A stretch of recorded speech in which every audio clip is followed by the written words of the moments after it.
In February of 2021, Disney quietly attached the exact same 12-second warning to 18 episodes of The Muppet Show, and never once said why, not for a single one. 12 seconds, same wording every time, whether the guest star is Peter Sellers or somebody nobody under 30 has ever heard of. We're covering all 18 across 2 videos, starting today with 9. Some of these are impossible to argue about, others have turned into actual fan debates nobody's ever settled, including the episode almost everyone considers one of the best the show ever made, hosted by Steve Martin, where even the reason for the warning is up for grabs. Let's get into it.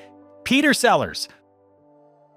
Let's start with the case that needs the least explaining. Peter Sellers hosted in Season 2, opening his episode with a number called A Gypsy's Violin, a painted caravan dressed up like a campfire camp, tambourines rattling somewhere off to the side, a fortune-telling stereotype played dead straight from start to finish. Nobody involved is winking at the camera. Sellers barely appears in it. The real work falls to a chorus of whatnot performers in costumes that have aged about as gracefully as a fruitcake left on a windowsill since 1978.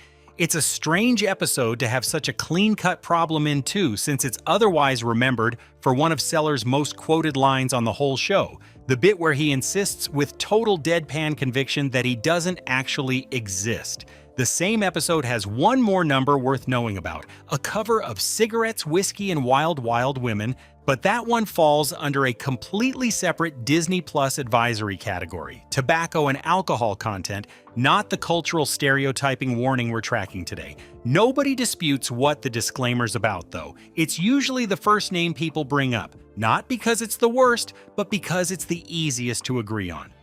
Jim Nabors. Go back even further, and the pattern doesn't get any subtler. Nabors' episode is from Season 1, Wayne and Wanda, 2 Muppets whose entire personality is earnest and a little clueless. A running duo whose musical numbers on this show almost never survive intact, try to perform a romantic duet, and barely get through the opening bars before it gets hijacked by a Native American caricature that exists purely as a punchline, staged to land instantly rather than build to anything. No wink to the camera, no competing theory, no other scene in the running. It's the kind of joke that had gone stale decades before most Disney Plus subscribers were even born. Joel Grey. One more, and just like with Nabors, the guest star himself has nothing to do with what actually triggered this one. Gray's segment features a Turkish-coded number called Pachalafaka, but it isn't Gray performing it at all. It's Jim Henson himself, puppeteering a whatnot in Turkish dress, serenading a veiled woman who turns out in the punchline to be a mustached man, turban gags, an accent turned up to 11, a song already secondhand when the show borrowed it from an older novelty record made famous by Soupy Sales. Gray just happens to be hosting the episode it airs in. For what it's worth, the same episode does flag something Gray himself actually does on camera. There's smoking in his Willkommen number from Cabaret, but that falls under Disney Plus's separate tobacco warning, not the one we're covering today. As we'll keep seeing, that's true for more names on this list than you'd expect. Crystal Gayle. Here's one that actually surprises people, because it's usually remembered as one of the sweetest episodes of the whole run. The one everyone remembers for the prairie dogs and Gayle's famously floor-length hair. Nobody watches this one expecting a problem, but her closing number is Swanee, written in 1919 by George Gershwin and Irving Caesar and made famous by Al Jolson, who performed it on Broadway in blackface. The song itself borrows its Dixie and Mammy lines from an older minstrel song, Stephen Foster's Old Folks at Home. Gayle doesn't perform the number herself. It's a group of German, Oktoberfest-costumed Muppets singing it with no real connection to the song's actual history. It's the kind of detail that hides in plain sight tucked inside an episode nobody thinks to be suspicious of. Beverly Sills. Then there's one that's almost funny in how blunt it is. Beverly Sills, one of the great opera sopranos of the 20th century, someone who spent her career associated with elegance and precision, appears in an episode where Statler and Waldorf, heckling from the balcony, ask Kermit, "What have you got tonight, a Chinese gorilla ballet?" And a Muppet in an exaggerated Chinese gorilla costume duly shows up. Whether the target is Chinese culture specifically, or just two unrelated ideas mashed together because nobody in the writer's room thought hard about either one is genuinely unclear. Disney's never said, and we haven't found a source that settles it either. A strange final note for a guest star who spent the rest of her career being taken extremely seriously. Spike Milligan. And then there's the one that's harder to sit with than any of the others. Spike Milligan's episode leans on cultural stereotyping throughout. Not one isolated bit, but a pattern running through the whole episode, including a Parade of Nations segment. Some viewers have pointed to a gesture in Milligan's own performance that reads uncomfortably like a Nazi salute. Nobody's confirmed that was the intent, and we're not going to speculate about what was in a comedian's head in 1978. What we can say is that, unlike most of the other 17, this episode's had an inconsistent life even beyond the warning.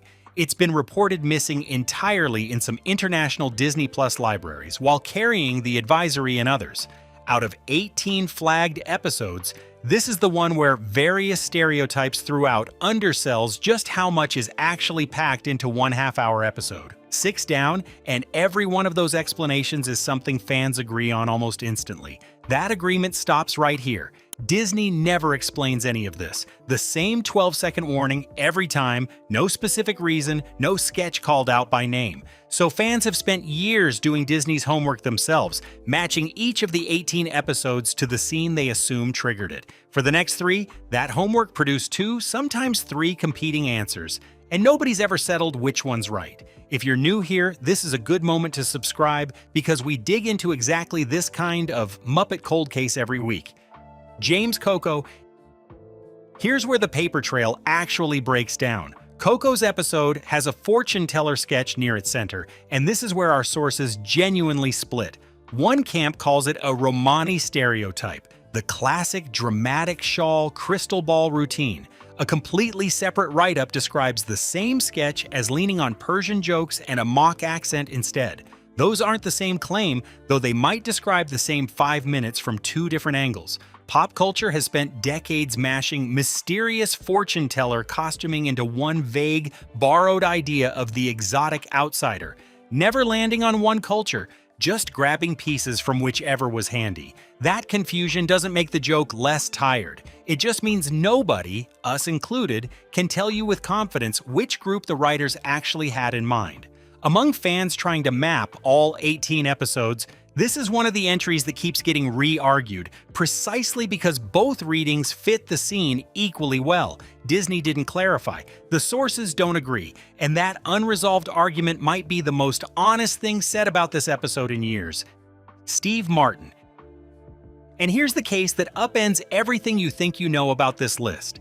Martin's episode is one people genuinely love, one of the most beloved episodes in the entire series. Taped right at the edge of his fame, after years of stand-up, but before the jerk made him a movie star. It's also, according to Brian Henson, the only episode of the entire run without a laugh track. What you're hearing instead is the actual Muppet performers cracking up off camera because Martin's material was apparently that funny in the room, which makes the disagreement over what's actually wrong with this one matter more than any of the others. One version points to a mock Chinese dialect bit, dropped into a musical number without much apparent thought. A second, entirely different version points to Gonzo, right before a dance routine, cracking a dismissive line about not wanting to dance with another male performer. Those 2 moments share nothing. One's about ethnicity, the other's about sexuality, and both sit in the same half-hour of footage, which is exactly why neither theory has ever fully knocked out the other. There's simply too much material in one beloved episode for a single vague warning to point at cleanly. If both are genuinely in there, and nobody's actually ruled either one out, this fan favorite might be carrying 2 unrelated problems that just happen to land in the same 40 minutes. Quietly covered by one identical warning that never says which is which. That's the real twist. It's not that Steve Martin's episode has a hidden flaw, it's that a hidden flaw, singular, might be the wrong way to think about it at all. Cleo, Laine. One case left, and it's the quietest kind of unresolved. Laine's episode closes out the list. The calmest note to end on, not because the content's any less real, but because the confusion plays out gently by comparison.